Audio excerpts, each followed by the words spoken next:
All cats old enough to catch their own prey gather here beneath the podcast for a clan meeting.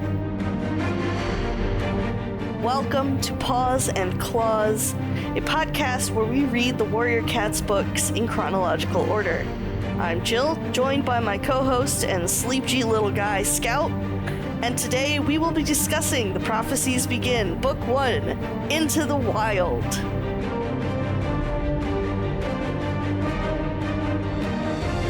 Scout, how are you today? Oh, I'm such a sleepy little guy. You're so sleepy.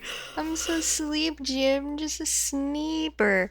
I'm great. I had a great time with this. It's great to be it. We're really fucking back. We really are. Know what I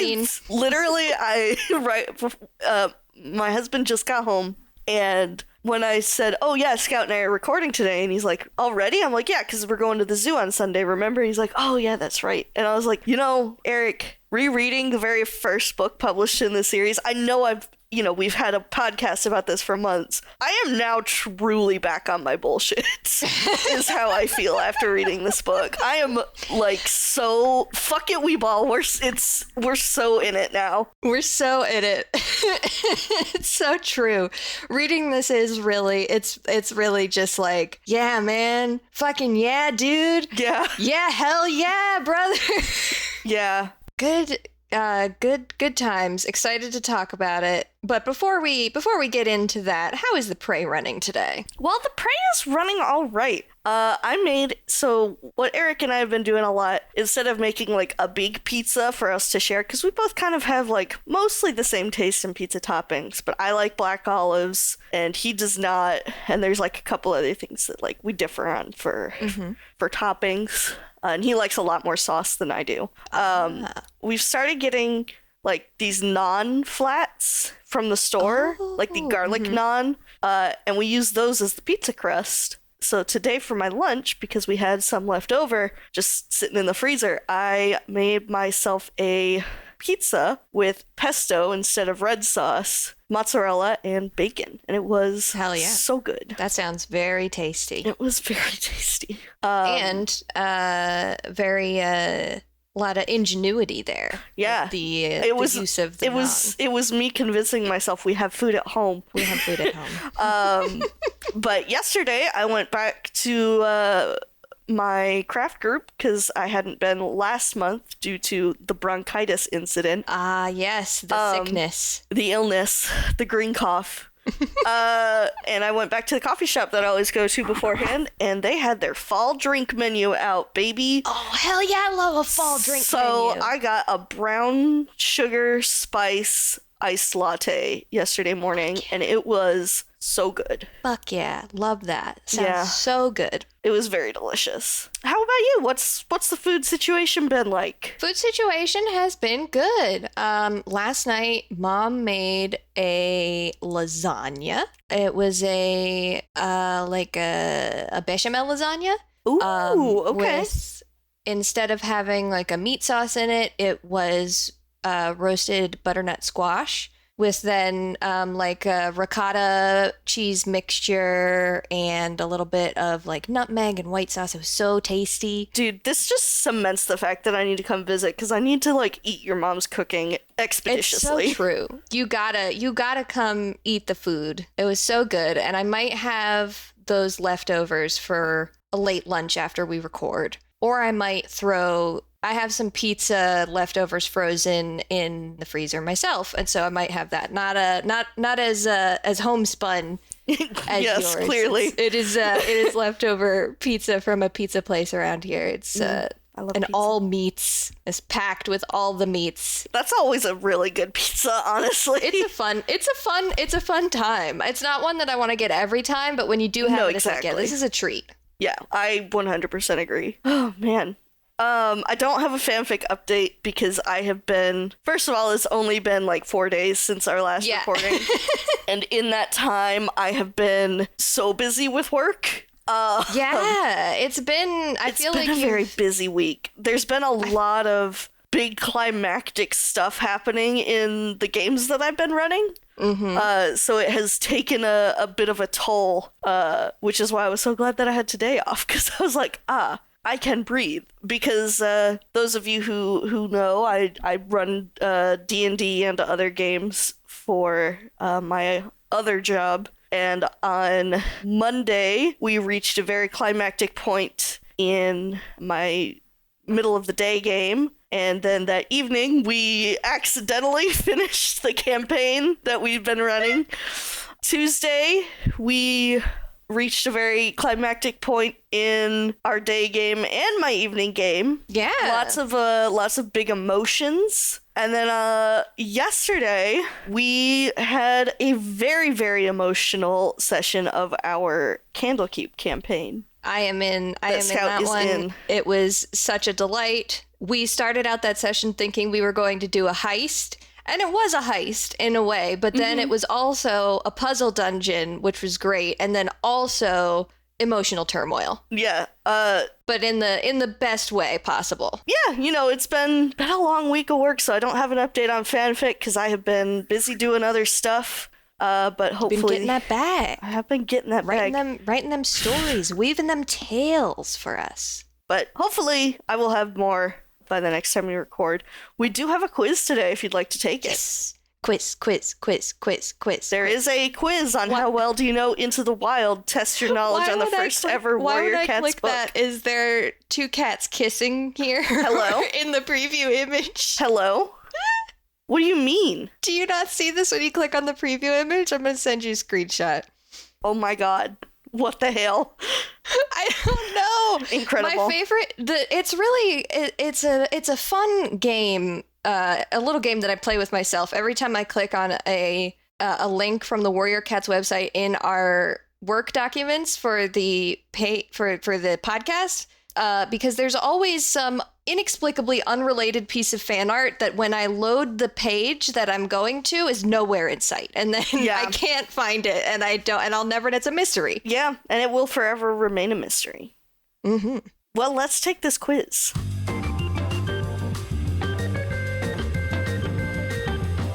Done. 6 out of 6. Let's go. Same here, baby. Read this book so many goddamn times. GG easy. GG easy. Actually, those were very easy questions. They were. I mean, because some of these quizzes have had some very, very odd questions. We've taken some hyper specific ones. This was pretty basic. But yeah, 6 out of 6. We know what we're fucking talking about, gamers. Yeah, there you go. This is our credentials. Well, let's get into it, huh? Yeah, we've a tale for us. A young house cat named Rusty awakens from a dream in which he is hunting in the forest. A stark contrast to his normal life. Emboldened, he makes his way into the forest, despite the warnings of his friend Smudge, where Rusty is confronted by a young ThunderClan apprentice named Greypaw. He ends up speaking to Bluestar and Lionheart, who are impressed by his courage in fighting Greypaw even though he is a kitty pet. They offer him a place in ThunderClan, and Rusty asks for the night to think it over. The next day, he's made up his mind and comes to join ThunderClan, though Longtail, a warrior, challenges Rusty's place in the clan and the two fight. Rusty defeats Longtail, and in their fight, his collar is torn off, which is seen by the others as a symbolic representation of the end of his time as a kitty pet. He is given the name Firepaw, but shortly after, another apprentice, Ravenpaw, runs into the camp to tell everyone terrible news. Redtail, the ThunderClan deputy, is dead, killed by Oakheart, the RiverClan deputy, and avenged by Tigerclaw, a ThunderClan warrior. In his stead, Lionheart is named deputy of ThunderClan. Firepaw trains alongside Greypaw and Ravenpaw under Lionheart and Tigerclaw, and soon establishes himself as an apprentice of the clan. One day, on his first solo mission, Firepaw runs into and fights with Yellowfang, an exiled ShadowClan medicine cat. He catches prey for her, but is scolded, and Yellowfang is brought back to ThunderClan camp as a prisoner. For punishment, Firepaw is apprenticed to Bluestar, and given the duty of caring for Yellowfang instead of training. During their time together, Firepaw develops a friendly relationship with the old cat, getting the sense that she has suffered many hardships. This is only confirmed when Firepaw goes to the gathering and they learn that Broken Star, leader of Shadow Clan, has driven Wind Clan from their territory and warns the clans of a Shadow Clan cat exiled for harming kids. Naturally, Thunder Clan suspects Yellowfang, but Firepaw and Blue Star don't believe it and allow her to remain. Thunder Clan is now the only clan to stand against Shadow Clan, and so the camp prepares for an attack while Blue Star, Tiger Claw, Grey Paw, Raven Paw, and Firepaw prepare for a trip to the Moonstone for guidance from Star Clan. While there, Tiger Claw flees the Moonstone, leaving Firepaw and Blue Star alone. When she awakens from her visit with Star Clan, Blue Star is worried and they travel back as quick as possible to Thunder Clan, getting attacked by rats along the way. This results in Blue Star losing a life. Back at the camp, Shadow Clan has attacked, and Lionheart is killed in battle while Yellowfang protects the kits from the Shadow Clan deputy, Blackfoot. Tiger Claw is named the next deputy of Thunder Clan, and Ravenpaw confesses to Firepaw why he's been so nervous lately. He knows the secret that Tiger Claw killed Redtail, not Oakheart. Tiger Claw starts to spread rumors that Ravenpaw is a traitor, and Firepaw fears for his friend's life. Soon after, Frostfur's kits are stolen, Yellowfang goes missing, and Spotted Leaf, the Thunder Clan medicine cat, is killed. The clan believes Yellowfang is responsible for these events, but Blue Star trusts in Firepaw and later Greypaw to find Yellowfang and learn the truth. In addition to this, Firepaw knows they have to help Ravenpaw leave. So he and Greypaw take Ravenpaw with them and tell him to go stay with Barley, a farm cat they met on their way back from the Moonstone. Firepaw and Greypaw find Yellowfang, who shares the truth. Clawface, a Shadow Clan warrior, killed Spotted Leaf and stole the kits, and Yellowfang went after them to get them back. White Storm's patrol finds Firepaw and Greypaw, while Yellowfang goes to get the exiled Shadow Clan elders to help them, and together they resolve to attack Broken Star and stop his rule over Shadow Clan. After the fight, which results in Broken Star fleeing, the kits are rescued and the cats return to Thunder Clan, where Yellowfang is instated as Thunder Clan's medicine cat. Firepaw and Greypaw announce that Ravenpaw died in Shadow Clan territory, and Greypaw and Firepaw are given their warrior names, Greystripe and Fireheart. Newly named Fireheart tries to go speak to Blue Star about Tiger Claw's treachery and Ravenpaw's fate, but must sit his silent vigil. It is in this time that he realizes the threat of Tiger Claw will loom over his head in the moons to come. This is a cat who poses great danger to his new home. Let's fucking go! We're in it! Listening to the summary and thinking about it, I've had a realization. Firepaw in this story, with continually failing to tell Blue Star about Ravenpaw and Tiger Claw, is the same thing that happened with Grey Wing when he wouldn't tell anybody about my Slash. God, you're so right. Wow. It, like, these scenes where it's like a fucking Arrested Development comedy of errors. Like, oh, shucks. Oh, I didn't get to tell her. Oh. I'll tell her later. Oh, beans, I forgot. Oh, no, I forgot to tell her, even though we were training for hours alone. I don't know why it doesn't... It's probably partially nostalgia or partially just that we've read enough of these books now at this point that it didn't occur to me until just now, instead of like being frustrating when I was reading. It's making me laugh. Man, what a good fucking book. I'm just gonna say it. I was fully expected to go into this and be like, oh, this wasn't as good as when I read it as a kid. Nah, it fucking rules, actually. Specifically, I wrote down God, what an intro. Because the prologue is so strong. So strong. Like, no wonder I fucking ate this shit up when I was a kid, because the prologue fucks severely. It fucks, and it's so good. You get two scenes in the prologue. You get this battle at Sunning Rocks, and you get Blue Star and Spotted Leaf discussing the state of the clan. And they're very, like, there's this big action scene, and then this very sort of quiet scene. And in just, like, those couple of pages, you get it. You understand exactly what is happening in this forest. You understand exactly what you are in for when you read the book. It is masterful. The setup of the world building is like so good without being over-explainy and without being too vague. Yeah, it's so... And I really noted the first 2 paragraphs of the prologue as being like just so good at setting the scenery, like setting the scene. Right. And sort of like discussing, like, it is very clearly, this book knows what genre it is in like the best kind of way. Do you know what I mean? No, absolutely. So I do want to read just the first 2 paragraphs, if that's all right. Yeah, go for it. A half moon glowed on smooth granite boulders, turning them silver. The silence was broken only by the ripple of water from the swift black river and the whisper of trees in the forest beyond. There was a stirring in the shadows, and from all around, lithe, dark shapes crept stealthily over the rocks. Unsheathed claws glinted in the moonlight. Wary eyes flashed like amber.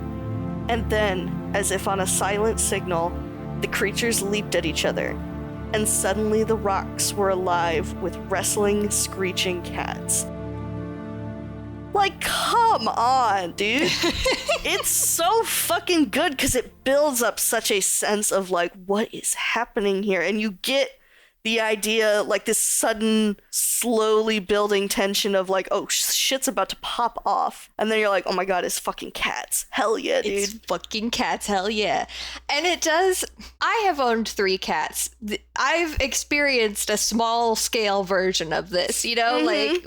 You can tell. You know when shit is about to pop off between cats, and it is exactly like this. Yeah, it is like there is very much silence, and then it is just like you don't even see it start. It just is like it's just the snap of a finger. It's so good. It's so fun, and it's such... Oh, it just really sets up, like, I cannot stress enough how well it sets up, like, what the book is going to be. Like, you know exactly what you're going to read. You're going to read about cats fucking beating the shit out of each other. And also huge dramatic politics, because it is literally a battle for Sunning Rocks, and that is going to be a thing forever. And it has been a thing forever. I can't believe how many fucking times they fight over Sunning Rocks.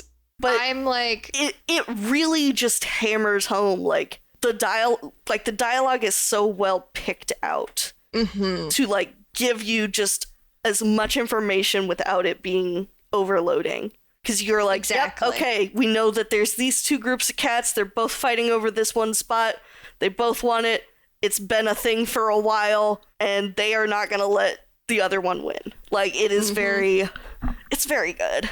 It's a great time. You get introduced to some of the names, and then once we transition into, you get a sense of the power dynamics with like Red Tail and Tiger Claw here, and you even have then transitioning into the Blue Star and Spotted Leaf scene. Like, you get Star Clan name drop, and you're like, okay, these cats have religion. Yeah. Welcome to the book. They're fighting. They have society, they have religion, they're cats. Done. Yeah, exactly.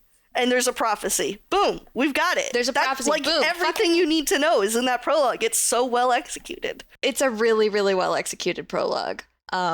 It makes sense why everyone lost their fucking minds. It's true.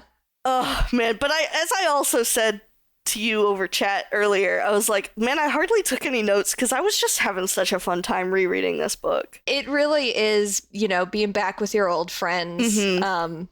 I didn't find myself having like too many interesting thoughts or notes. I mean, I have what I've put into the doc here, but as far as like the introduction, we have the introduction of Rusty and the sort of transition from Rusty being a house cat to going to the clan and getting his apprentice name and everything. I don't have anything too interesting to say about that. It continues to be like well structured as the setup of the hero's journey kind of thing. And I really love the fight kind of showing how much they value symbology in the groups, because, his collar gets torn off and they're like, oh, well, that's clearly a sign that he's no longer going to be a kitty pet and he's welcome to be here.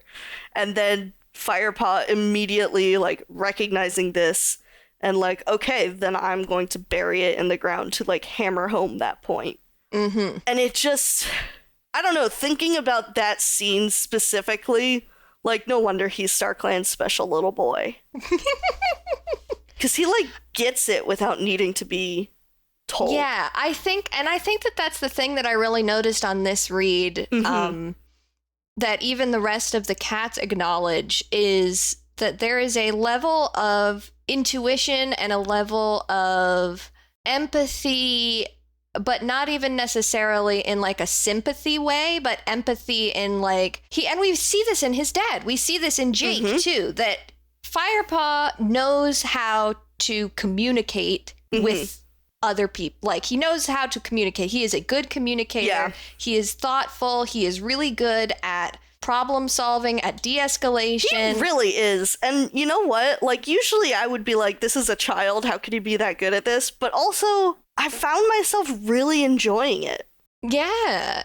Talk about that a little bit, because you have been I have been put on record as a fire hater. As a Firestar hater. I think the thing is, a lot of my dislike of his character comes later on, when he is less of a protagonist and more of StarClan's specialist little boy. But, seeing him as a apprentice again was just like, oh, yeah, actually, I love this guy. He is able to take things in stride, and he cares so much about people he barely knows.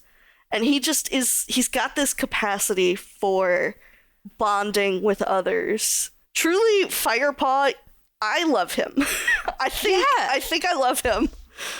He's just a little guy, and he doesn't know what to do all the time. He's willing to, like, ask for help. Yeah. Like, so many other protagonists would be like, oh, no, I can take care of this whole Ravenpaw Tigerclaw thing on my own. But he's like, no, I need to get Greypaw involved. I need to get Blue Star involved. Like, this is not something I can do by myself. I just think he's, like, a really fun protagonist. I've missed him.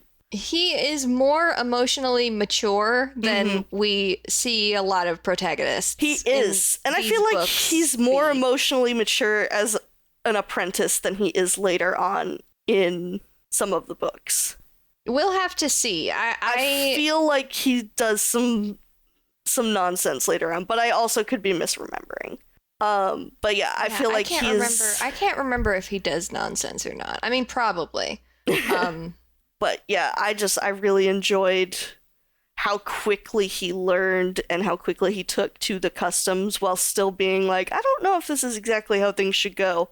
And it is that I think makes him such a good audience stand-in for these first several books. Yeah, he's really good at being the audience surrogate in the way that he is learning things, but not so drastically like, oh, what's going on? That it feels like it takes you out of the story. Yeah, and over-explainy. It's not like I'm getting an expository essay on how the warrior cats work. Though there are a couple of scenes that come off as not super strongly as that, but enough that it made me laugh when There's something about the scene when White Storm is kind of showing him around the camp, the ThunderClan camp. I can't remember specifically what he said, but he said something that I was like, this is so like peak fantasy book expository. Right. Oh, one of it is that Greypaw, it's also Greypaw keeps like whispering things to Firepaw,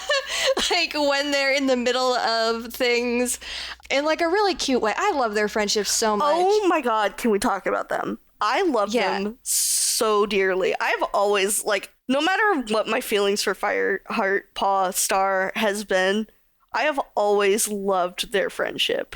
It's so good. Are absolute besties. Like, those two would go to the ends of the earth for each other. The one thing that I wrote down is there's a moment where Firepaw, Greypaw, and Ravenpaw are all training, and Ravenpaw and Firepaw are getting scolded for, like, not doing things correctly or sassing back to Tigerclaw and Lionheart, and Greypaw's just like cracking jokes to kind of bring down the tension. Yes. Oh my God. He's like, well, I'm a lopsided badger. It just like stumbles around and they're like, Greypaw, we don't have time for this, but it completely like defuses the situation. And oh God, I love him. Greypaw is such a delight and such a great thing for Firepaw to have in this in this moment of transition in his life, that there is this cat that just immediately 100,000% accepts him and is like, yeah, this dude is cool. Yeah, I get, like, this dude gets me, I get this dude, we're besties. It really is like walking up to that one person on the playground and you immediately are like, okay, we're inseparable now. Yeah, exactly. We're bonded for life. They are for life. A pair. Do not separate. Do not separate. There's also, and I don't think I remember this when I was first reading back in my youth, but I just noticed just how many little scenes there are of Firepaw, Greypaw, and Ravenpaw, like, being goofballs together. Yeah, that just one like scene where they're all tussling around, and they're like after playing with each other. After Ravenpaw catches the adder. God, I love that scene so much. Greypaw is like, Ravenpaw, you're so cool, and puts the adder body on top of the stump that the apprentices sleep in, and then they're all just like messing around, wrestling. And they knock the adder off and they get freaked out. It's so fun. It's so good. Lighthearted, and I just feel like this book did a really good job in balancing the drama with the moments of, like, slice of life. Yeah. Because, we've been reading a lot of super editions, and we've noticed a lot of, like, slice of life that does not need to be there. And I think and it just doesn't feel good in the way that this does. Yeah, this feels so much better, and it's really fun. You know why? Because a lot of the slice of life that we saw in those is like bullying. Yeah, it is. This is just them having fun. This is just them being like happy kids. Oh, every time Ravenpaw is like freaking out about something and Firepaw just goes over, or Greypaw, and they just like lick him between his ears or nuzzle up to him and give him like a little bit of affection. Ravenpaw, my anxious boy. My anxious son. My son burdened with responsibility. Oh, he's just a boy. Speaking of Ravenpaw. Yeah. The way that he is treated by Tigerclaw, fucking unacceptable. See, you say that, but we saw how Thistleclaw treated Tigerpaw. I know, and it's so good that this is the the continuation of that. Mm-hmm. Because nobody did anything about Thistleclaw doing that for Tigerpaw, so of course nobody's gonna do that for Tigerclaw treating Ravenpaw that way. Mm-hmm. Yeah, and when I say unacceptable, I mean just from like I hate... Yeah. Like, I hate to see it happening, He's so mean to my son. He's so mean. There is a scene when he literally tries to get this child run over by a car. Literally. In front of the leader of his clan, and nobody does anything. He's like, Ravenpaw, you should go first across the very dangerous road. And Blue Star's just like, no, I'll go first. No, I don't think so. They've never done this before. Crossed it before. Like, you have to... Yeah. Blue Star, my girl, use your gray matter. Well, as we'll talk about Blue Star's gray matter later on. Yeah. But yeah, anyways. that was out of pocket. I totally forgot that he was like, yeah, you should go first.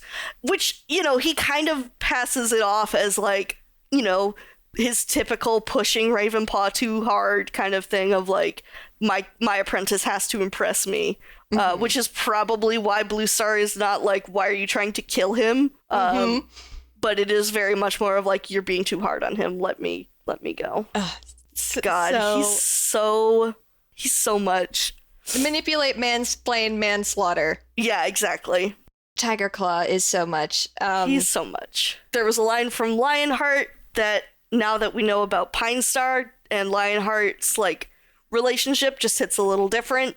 He mentions to Firepaw at some point, he says, you cannot live with a paw in each world. And I'm just like, yeah, Lionheart, you would know that, wouldn't you? Because you caught your leader. You would know that, Lionheart. Ugh. Lionheart. What MVP. a fucking good man. I forgot he died in this book, and I'm so sad. So early. He does. It's depressing because he's such a good man. Yeah. He's a good man, Savannah. He's a good man. Yeah, I loved Lionheart's relationship with the apprentices. I thought it was really interesting to see like the fact that he and Tiger Claw are both training basically all three apprentices at this point. Yeah. I thought was a really interesting thing. So they're getting like this balance and this also like more harsh kind of vibe. So it is very interesting. I think it was another good storytelling like ploy to do that so that you could have the two playing against each other in that way. Yeah, exactly.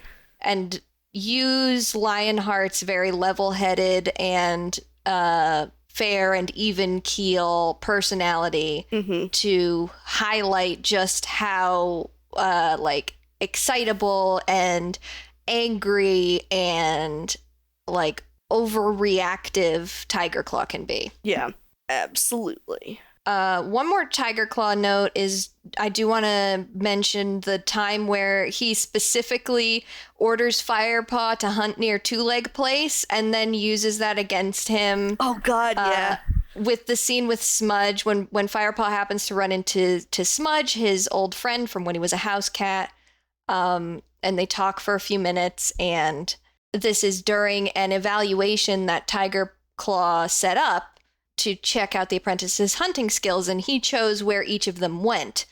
He also sent Ravenpaw to Snake Rocks, which is where we saw Mapleshade murder Frecklewish. Well, so we know it's fucking dangerous over there. This man has been trying to set up killing his apprentice for the whole book. Yeah, because I was going to say, didn't he send Ravenpaw to Snake Rocks on a different thing, and then he sent him to Shadow Clan, like nearer Shadow Clan territory in this one? No, it was Snake Rocks for this, and then later he sends Ravenpaw specifically to hunt in Shadow Clan territory. Right. Which is clearly like he's just setting up that boy to either be accused of treachery or get by him, or just be straight up killed. Yeah, exactly. He is so villainous. But I can just see him going to Blue Star and being like, I don't even know why he chose to hunt near Two Leg Place when he literally told him to go there. Yeah, exactly. Ooh.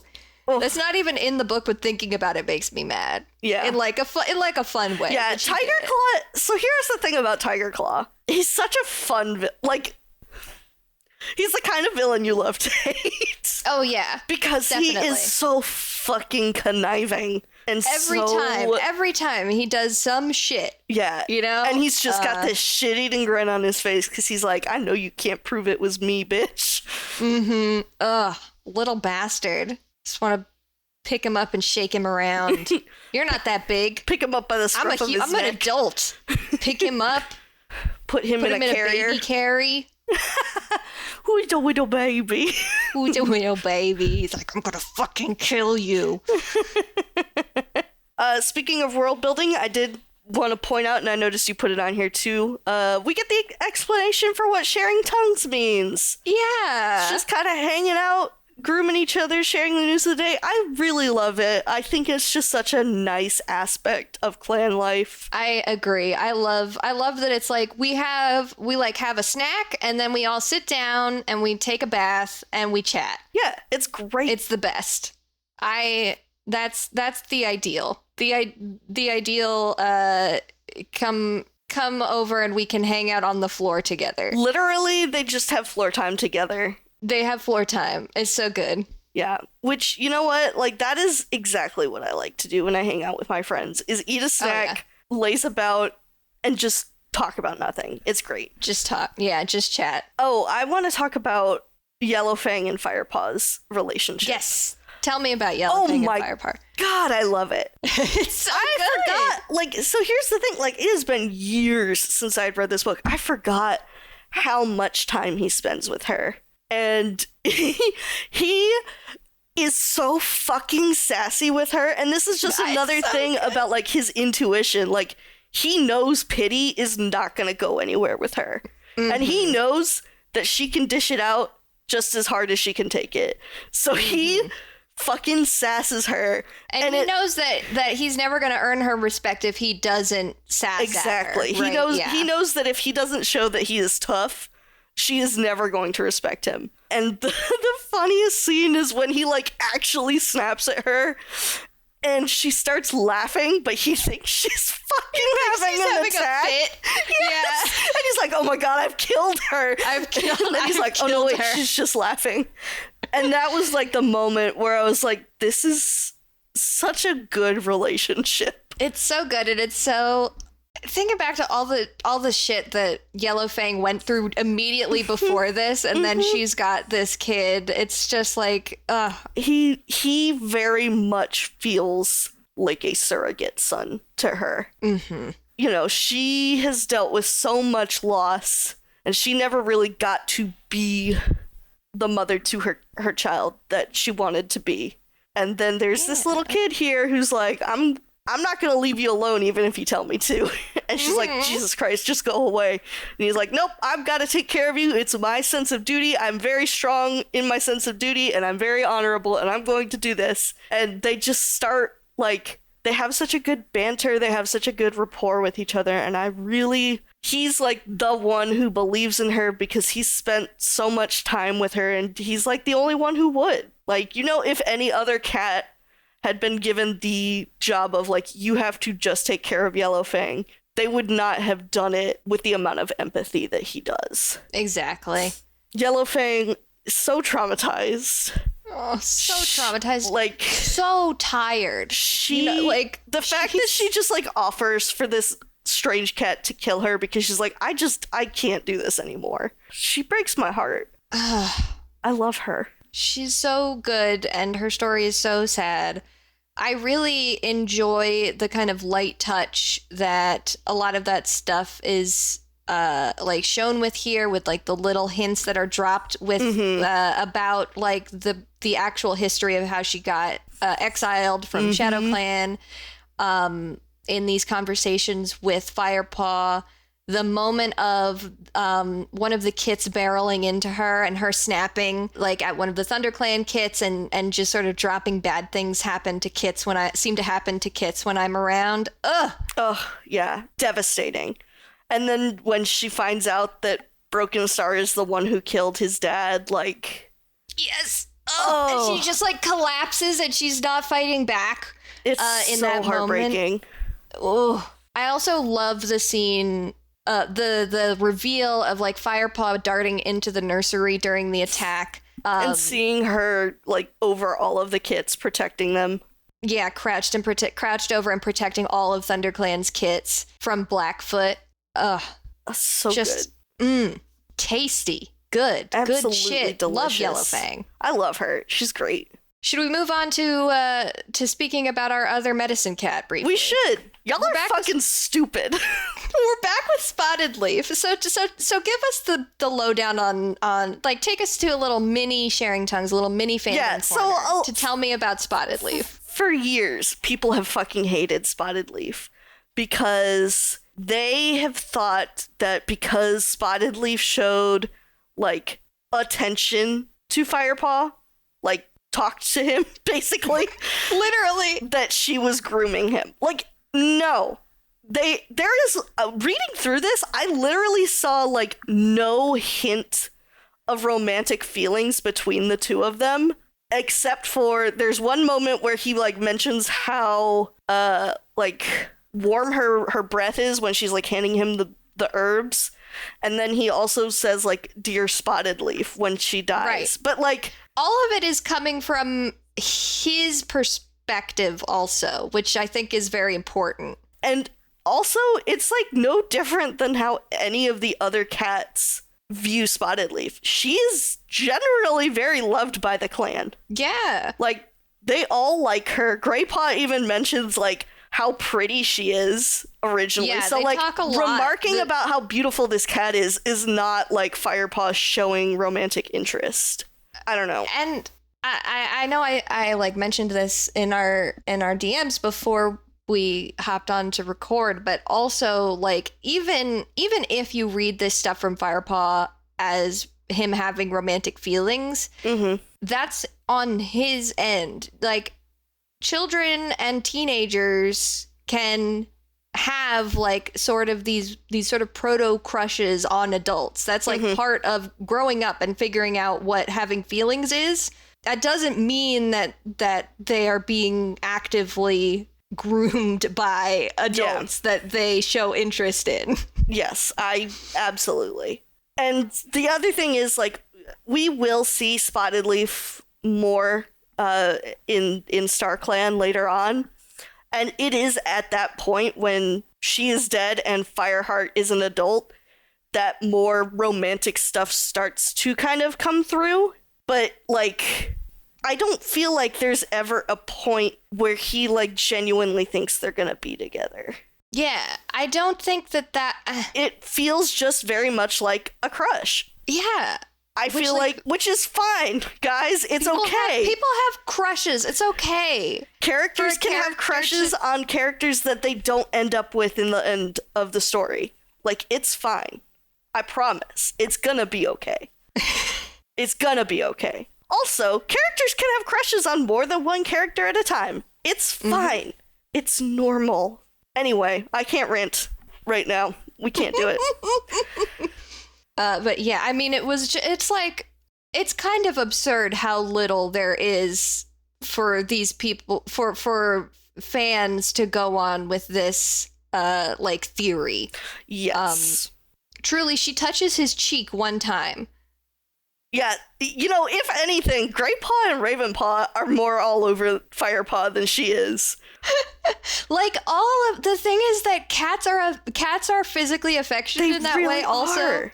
Like, that's how cats communicate with each other, which is not to say that it can't be, like, they're anthropomorphized. There's a lot of human, like, emotions and human societal expectations that we might project onto the cats.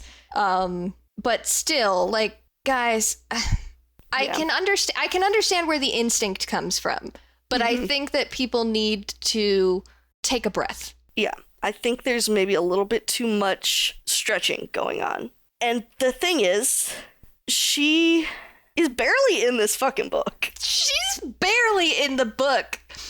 And like, people make a bit, like, dear listener, if you're not part of this fandom and, like, haven't engaged with it or looked at it in any way, there is, like, a lot of Spotted Leaf discourse for how little she's in this book. Literally, people fucking hate her. And it is so wild. If you Google Spotted Leaf. Don't Google Spotted Leaf, first of all. That's fair.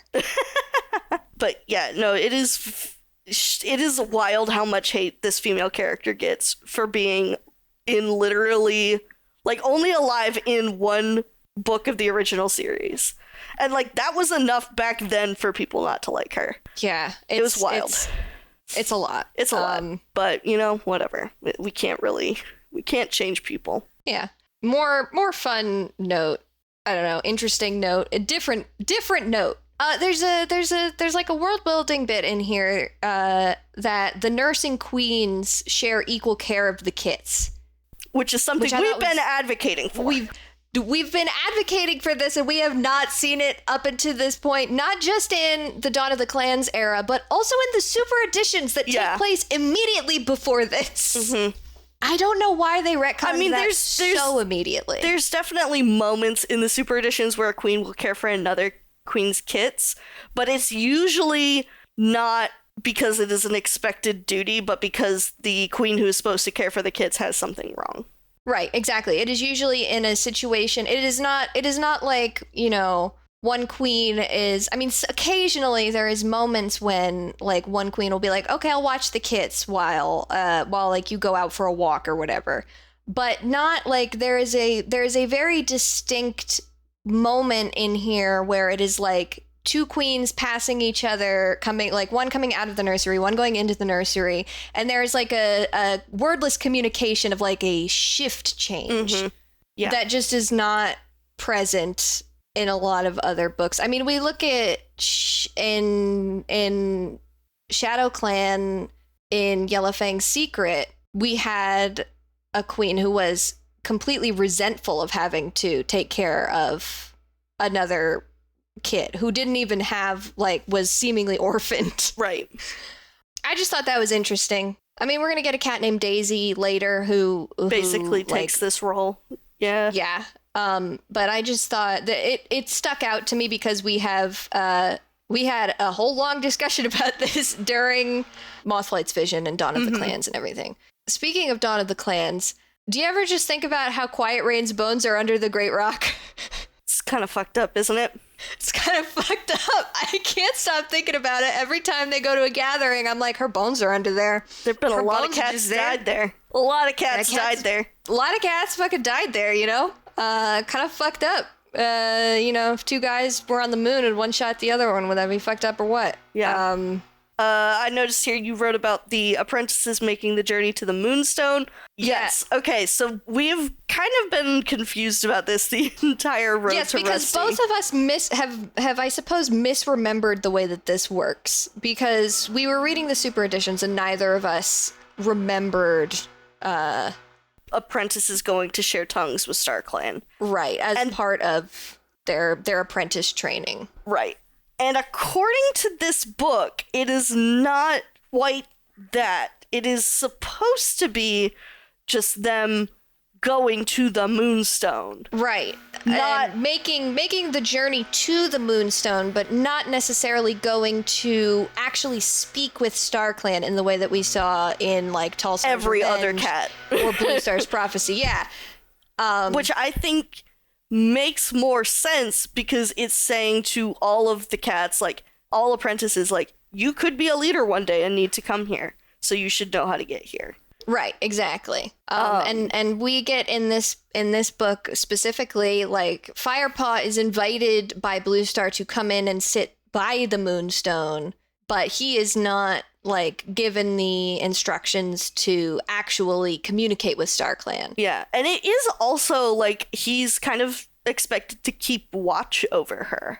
Yeah, it is sort of a bodyguard situation. Mm-hmm. You're right. Well, yeah. I'm still going to keep an eye on this to see if there's anything.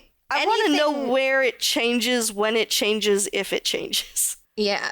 Because I do not remember this being a thing that happens once we get to the lake and we're going to the moon pool. So I'm curious to kind of keep an eye on that.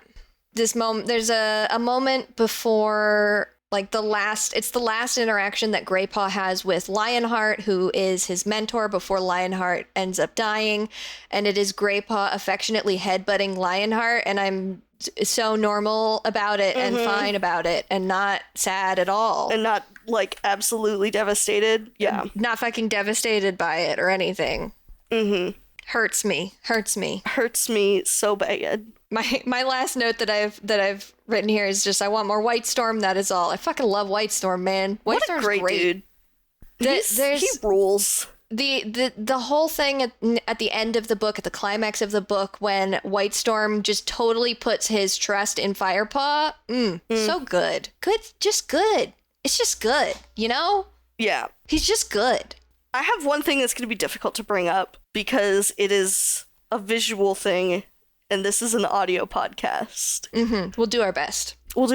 I have here with me both a new printing of Into the Wild and an old printing of Into the Wild. And I know I've mentioned before being confused about the new maps. And I'm correct to be confused about the new maps because they do change the placement of some things. Oh, really?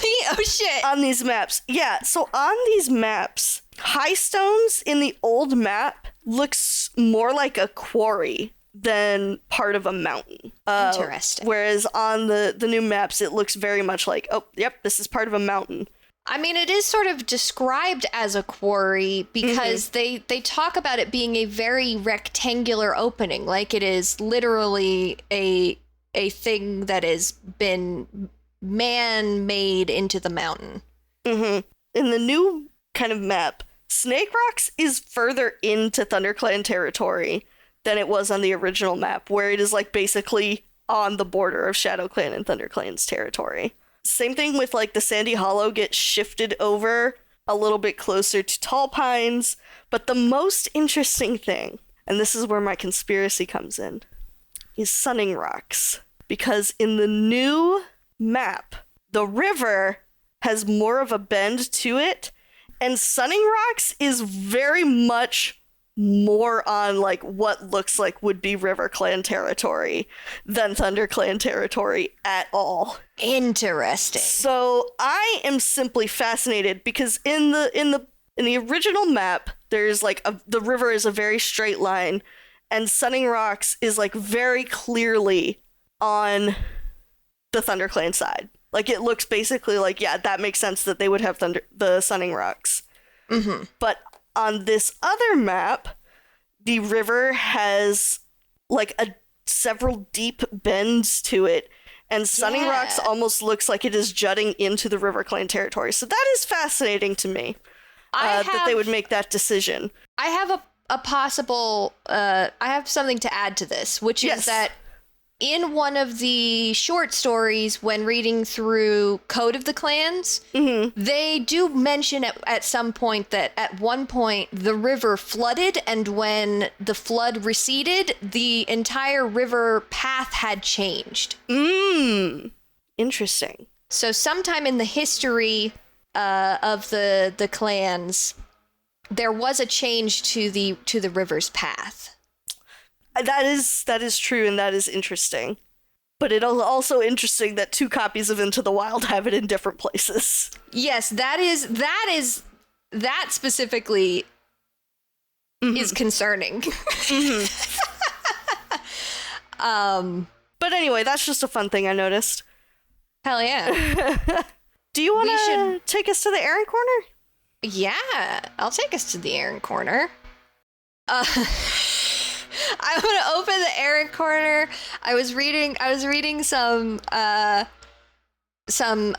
the Erin chats, which are sort of Q&As that Cherith Baldry and Kate Carey and Victoria Holmes did over the course of a couple of years, like sort of in the height of creating the Warrior Cats books, and I found this one that just really resonated with me and with our whole podcast, which is, question: will StarClan ever actually cause misfortune on a clan or fight with a clan? And Cherith Baldry's answer was, no plans at present. I think StarClan's normal way of working isn't to interfere directly with clan life, but to guide through dreams and signs. On this page on the wiki, at the end of every question and answer, there is a section called Outcome. So we had the question, we had the answer. No, I don't think there's going to be any problem, says Cherith Baldry. All it says in Outcome is the word false. False. False. Which, false. False. They've already caused so much trouble, and they're going to continue causing trouble. They're gonna cause misfortune, man. They're causing so much misfortune. Anyways, that just made me laugh so hard. Continuing on in the Erin Corner, there is not too much to find on the actual writing of this first book. Unfortunately, I couldn't find like any anecdotes or anything. But it's been a while since I've gone over exactly how sort of the Erins came to be. So this felt like a good place to revisit that. So to put it in very plain terms, Victoria Holmes, aka Vicky Holmes, is a London-based editor, and she was approached by HarperCollins to develop a series about feral cats. She was approached directly by a publisher, which is very, very not how it works in publishing today. Like I don't have like direct first-person experience in publishing, but I am sort of quietly working on looking for literary representation for some of my own creative works. And so like I know that this is not, they don't just in 2023 they do not just approach you and be like, hey, would you write a series for us? So I just think that's really fascinating. Vicky has, in her words, described herself as more of a dog person. And she also says that she struggles with the genre space of fantasy. So she recruited Kate Carey and Cherith Baldry, two writers that she knew from her editor job, to sort of do the manuscripts themselves. So until her retirement in 2017, Vicky was largely in charge of outlining the books and creating the characters, and then either Kate or Cherith, depending on the book, would come in and flesh out the full manuscript, and then Vicky would get it again for doing edits. So that's sort of the production pipeline of a warrior book. That is what we see here, apparently, with Kate being our author for this book. I think that we talked a lot about the prologue, which was great. I think that Kate did a really good job introducing the world here with Into the Wild. There's some things that were sort of changed or clarified in future works. I thought it was really noticeable to me that they never mentioned the name of a kit at all in this book. So I don't think they had worked out that the kits would have the kit suffix yet. That is interesting, yeah. Because no kit is ever named in this book. It is always just the kits, and then they are described sometimes by their coat color or general like look. Yeah, and none of them are listed in the allegiances of the first book either. Exactly, yeah. But the overall groundwork of how Warriors Society works, how the cosmology of StarClan and everything works, the code is set up well, so it's all just very solid world building, a really good first book. Good job, Kate Carey. Great time. Yeah. That's our Erin Corner. Thank you very much. Woohoo! Let's share tongues. Let's share tongues. Tell me about the fans. Oh man, fucking I loved doing this one because there's so many fucking memes. The first one I found is somebody took a text post from Tumblr and then drew a blue star and Firepaw with the caption, "This happened probably." The user is Jellyfish Parade. And the text post that Blue Star is like speaking is, "We're all so lucky that a cat can be orange. That's such an incredible color for a cat to be." And she's just looking down. And she's just looking down at him. Yeah, it's so funny. It's so good. Also, there's quite a bit of Blue Star and Yellowfang ship art, which I 100% support, because as I was reading through this with my gay glasses on, I was noticing just how much, and like part of it is definitely because they are both mothers who had to give up their kits for what they thought was the betterment of their clan, and they like very clearly have shared trauma that they understand the other one is going through, even though they don't know that's what the other one went through. Mm-hmm. But they like, there is just this like weird understanding between the two of like, they look at each other and they're like, yes, I see myself in her kind of thing. Yeah. Old Lady Yuri is where it's at. I cannot stop thinking about the phrase Old Lady Yuri. Thank you so much. You're it's true. So welcome. Yeah, it's I great. I can really get down with the Blue Star and Yellowfang ship. I think that's a really, really fun way to take it. I just like the idea of older cats being lesbians. I do too. Yeah. You know what? Fuck yeah. Fuck yeah.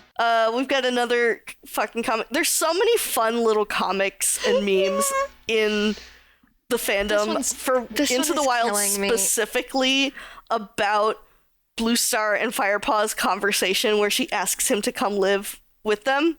This one, the first is by user Beetle Shade. The first panel is Blue Star saying, "Come live in the woods with us," and Rusty saying, "No thanks, I actually like eating and being warm." The next panel is Blue Star saying, "You know they're going to cut off your nuts though, right?" It's just a distraught looking Rusty saying, "What?" If you are listening to this but haven't read the book, that's not an exaggeration of what they literally say, you know that if you stay with your humans, they're gonna take you to get your balls chopped off, right? I've never owned a male cat. Do they really change that much after you cut them off?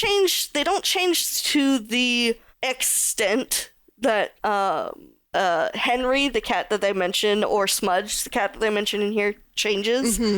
But when a Tom does get neutered, so if a Tom is not neutered, they will get jowls on their face. Oh. So if you see a male cat that's got like a really thick, wide face, it usually means he was either neutered too late or has not been neutered. Interesting. Neutered Toms, unless they are like extraterritorial or like neurotic, tend to not spray. Right, yeah, that I knew.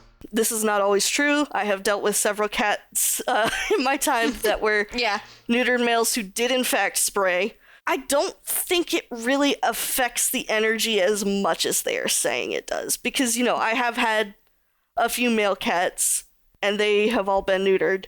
And it really is more of a personality thing. Like, our very first cat was a black male cat. And he was just like the chillest dude ever. He let anything go. Our second male cat that we had named Duke, he was a very friendly, very personable cat. Decently active. And definitely when he was a kitten, like he was a little spitfire. Got into all sorts of trouble. And then my kitten Link that we had last year, he was just very rambunctious. And he was definitely neutered, but he was just like, this boy was always on 110% energy levels. Like, he would not stop. So, yeah, I don't think it actually does as much as they kind of say it does.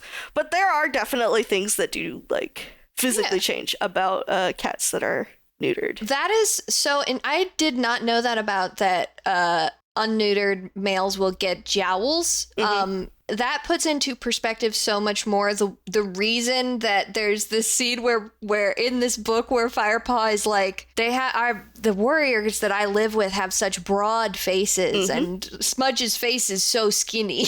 Yep. Exactly. Now I know. The more you know.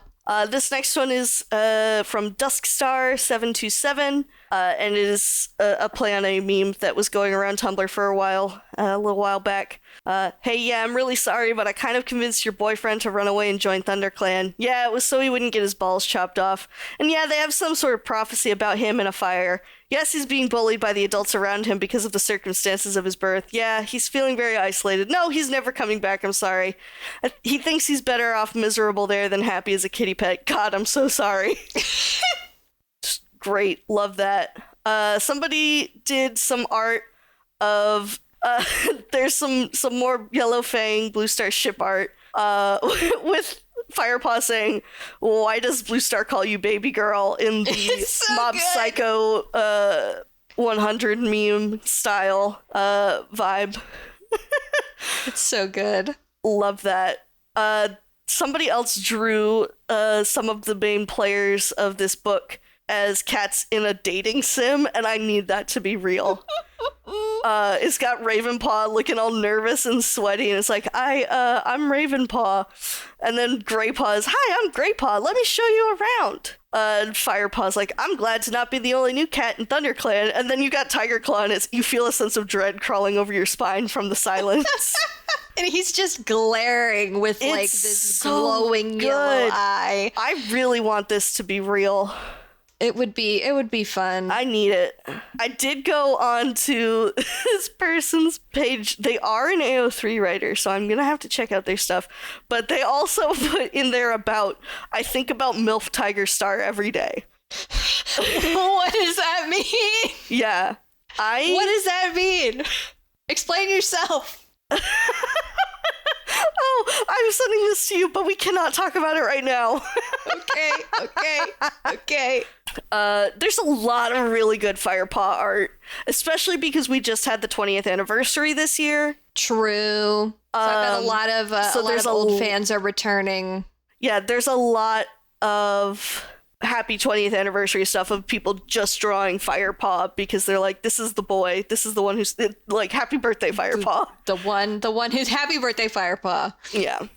In terms of AMVs, I gotta mention Warrior Cats Animated. It's a fan project that's coming out where they are fully animating Into the Wild, I believe. The animation style is gorgeous. They've been like putting out all of their stuff as they've been working out on it on their Twitter. Very excited to see where it goes. Yeah, it's a great look. It's so good. They have like a really stellar team, and so many of the like character designers I think are people who like grew up doing the Warrior AMVs and stuff. It's really, really cool. I'm so stoked. Can never escape AMVs set to Greatest Showman tracks. There is in fact one of them for Into the Wild, and we found ye old SSS Warrior Cats, which it is peak 2000s. It looks like the low-res anime that you would watch on YouTube in 10 parts. It's got so good. It's got Japanese translations underneath the English captions. And the sounds that the cats make. The audio is like, it's so crunchy. You know, like people who know, but like early 2000s dub voice is basically what all the voice acting is like in this. It's so, like, I'm not saying this to make fun of it, because I think this is so fun and good. It's so clearly anime inspired. It's so fun. This video has been up for 14 years. And the comments and the people, like, the comments are still like, somebody coming in one month ago, 14 years since this came out, and I can't believe how much anime has developed since this. This was amazing to watch, though. Both the video and the description just oozes late 2000s fandom energy, and I love it. This is beautiful. I can see why it's a part of Warrior Cat's history. It's like, great. It is genuinely, like, required viewing. It's really good. There's also, I don't know if you got to watch it, but somebody did like an anime opening inspired AMV. Oh, there's like a lot of people did AMVs using the animated SSS Warrior Cat stuff. Yeah, they did it, but they did a fully animated like map, except it's just one person. An AMV that is like using these designs and clearly inspired by like the look and the feel of this. And it's so good. I love that. It's great. Highly recommend watching that. Yeah, definitely look that up. On AO3, I didn't really like do a ton of searching, like, because all of the main characters of this are persistent throughout so many books. They're going to be around for a while. So I didn't really like go a deep dive on like specific characters, but I did look. There are 46 tagged specifically for Into the Wild, and it was really interesting to notice not a lot of them are like fix-its, where it's like, I'm going to tell this better. It's a lot of like canon divergence stuff. Like, what if Firepaw had been brought to River Clan, or what if Firepaw had been brought to Wind Clan instead? It was very cool to see that, and I found a couple of fics that I definitely want to read. Oh, yeah. It looks, I mean, like, you know, very clearly this book is rightfully cherished by the fandom. Yeah. And I just think that's really nice to see so much love for it in this deep dive here. Got anything else to say, or should we head into our Warrior Cat of the Week? I think that's about all I have to say about the fandom stuff. Tell me about your pick. My pick is Grey Paw. Oh, hell yeah! Solely because I just think, I've always loved him. He's always been one of my favorites. But just seeing how, much personality he has as a secondary character, and like I mentioned, the whole making jokes to kind of diffuse the situations, and trusting Firepaw when he's like, are you sure we can trust Yellowfang? And he's like, yeah, we can. He's like, all right, if my bestie says so, then yeah, that's for sure. I just really loved their connection and their bond, so I picked Grey Paw. It's so good. Who'd you pick? I also picked Grey Paw. Yay! Both Lionheart and Ravenpaw were runners up for me. Easily. But Grey Paw stood out to me a lot for sort of the same reasons that you said. I think in previous readings, I've taken him for granted a little bit as being like the best friend guy, and sort of like not really thinking too much about it. But he has such a delightful presence in the books. He does. And it was great to see him here, being introduced with everybody, and just had a great effect on the narrative. Yeah. In a lot of ways. Love him. Love that we've I could have sworn you were going for Ravenpaw, so I like that we ended up aligned here. I feel like that's been the case for a lot of our recent books. I feel like we've had very similar choices. Yeah, sometimes there's just a clear really winner, clear standout. Yeah. Well, all right, thank you guys so much for listening to us. Yeah, let's head on into the outro. Do you have a standout? Or any thoughts or opinions or questions or memes? Write to us at pawsandclawspod@gmail.com.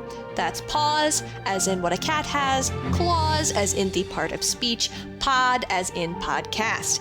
We are also on Twitter at Paws and Claws, and on Tumblr at Paws Clause Pod.